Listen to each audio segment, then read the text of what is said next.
Hey there, RCC family.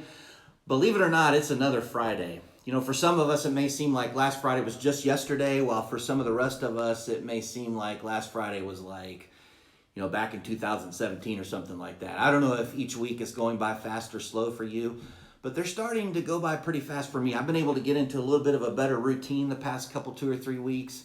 And so the last couple of weeks have just kind of flown by. But it's another Friday, and so that means it's time for another Friday Focus. Now, last Friday, we spent a few moments in Colossians 1. And we just talked about how different things are right now. But that in the midst of a lot of change and in the midst of things being really different in the past 60 days or so, Jesus never changes. He's still the head of the church, which means that he's still the head of our lives. And so we took some time last Friday and we just talked about who we see when we see Jesus. We asked questions like, do we see that he's the Lord of all? That he's completely holy? That he is the judge of the world? That he's the one who saves us? We asked, is he the one that we'll bow down to? Is he the first and the last? And so I thought it'd be a good idea for us to use our Friday Focus today and just continue to look at these important verses from Paul here in Colossians 1, where he's just talking about Jesus being the head of the church. And if the church is people, right? I mean, we talk about that a lot here at RCC.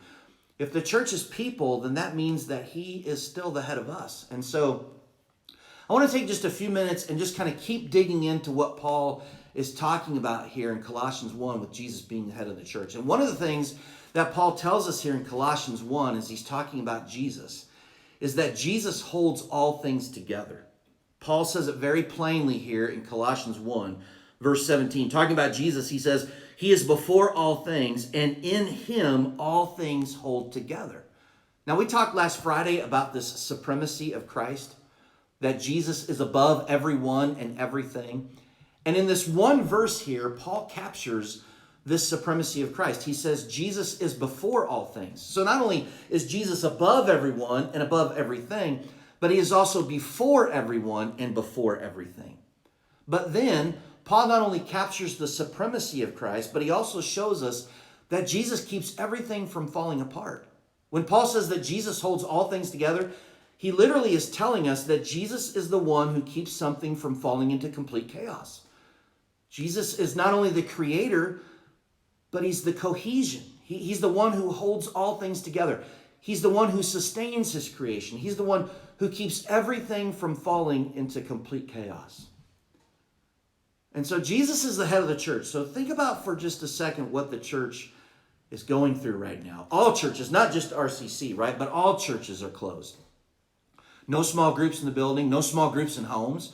There's no Sunday school classes. There's no youth groups, no children's or student ministries going on here right now. There's no worship services. I mean, this place is on lockdown.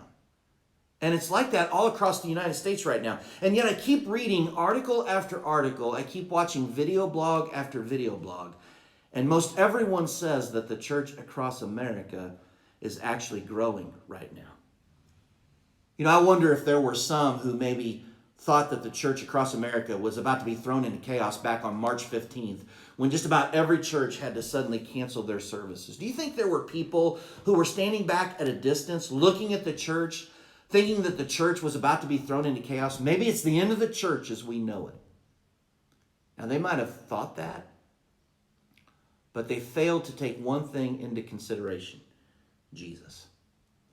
He's the one who has kept the church from falling into complete chaos in these uncertain times, because he's the one who holds all things together. And he is so powerful that he does it simply by a word. In Hebrews chapter 1, the Bible says, talking about Jesus, the Son is the radiance of God's glory and the exact representation of his being, sustaining all things by his powerful word. Jesus simply speaks and there is no chaos.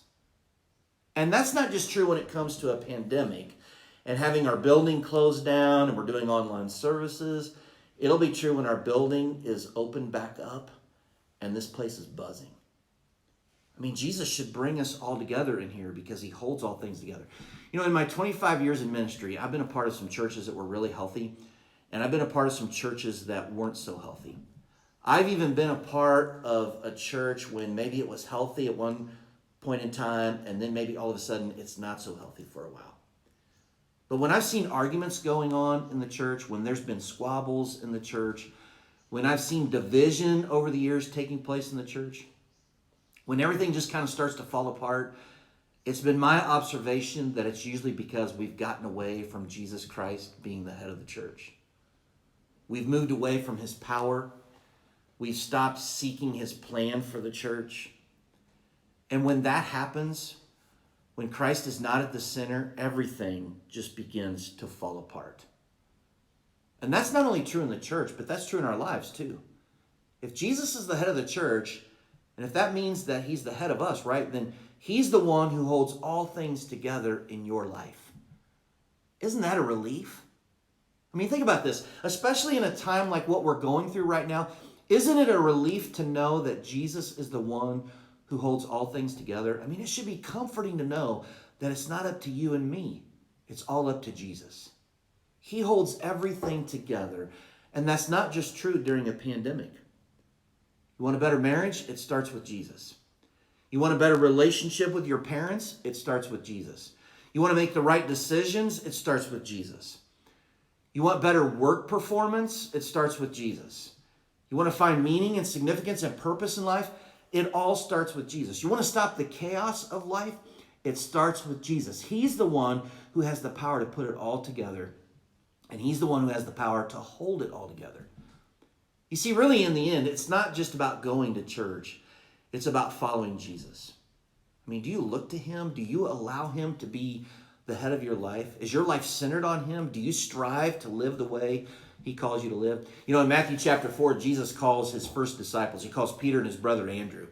And when Jesus calls them, the first thing he calls them to do is to follow him. Now we find Jesus calling Peter and Andrew in Matthew chapter 4. And here's what it says. It says, as Jesus was walking beside the Sea of Galilee, he saw two brothers, Simon called Peter and his brother Andrew. They were casting a net into the lake, for they were fishermen. Come follow me, Jesus said, and I will make you fishers of men. At once they left their nets and followed him. And so Jesus calls out to Peter and Andrew, come follow me, and then, Jesus says, I will make you fishers of men. Before Jesus can transform them, before they can live out the mission Jesus has for them, they must be willing to follow him. And so, friends, the one who keeps the world from falling into chaos is the same one who can keep your life from falling into chaos. Now, don't misunderstand me here, okay? We've talked about this before. Jesus will not make your life easy. I mean, the times that we're living in right now are a good reminder of that, right? Jesus never said following him would be easy, only that it would be worth it. And so he won't give you an easy life, but he does have the power to hold your life together.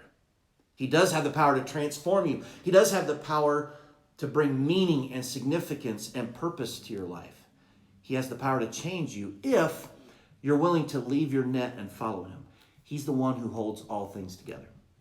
And so we're going to gather together online to worship the one who holds all things together this Sunday at 9:15.